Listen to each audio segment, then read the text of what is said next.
Unfortunately, mass shootings feel like the norm at this point rather than outliers. After Tuesday's tragedy in Uvalde, we wanted to know the training, if any, that educators go through before they get the keys to their classroom. THV 11's Ian Russell sat down with both retired and freshly graduated teachers to learn from them both. Frustration is what I felt because this is nothing new.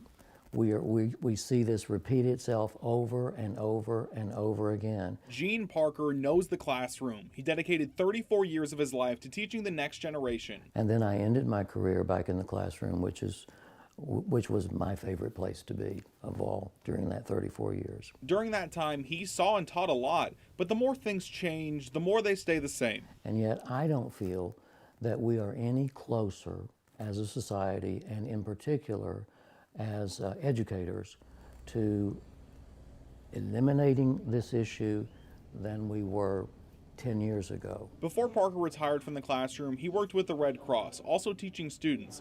But instead of English and history, it was first aid and how to spot a threat before it happened. But the idea was for these kids to be responsible too, and to be proactive as well, not simply victims on the other end. But that's an outside program, not a part of many future educators' college coursework.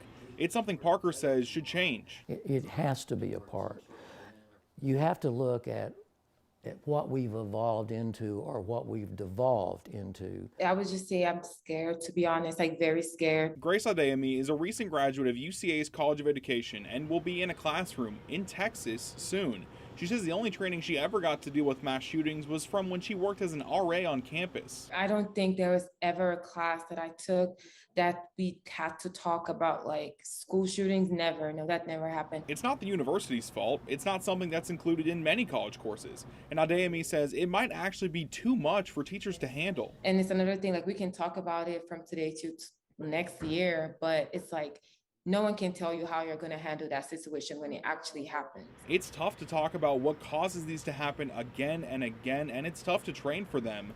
But Parker says maybe it's time we start. So we've got to change the way we train so that we can change the way we do business, because the business has changed. Ian Russell, THV 11 News.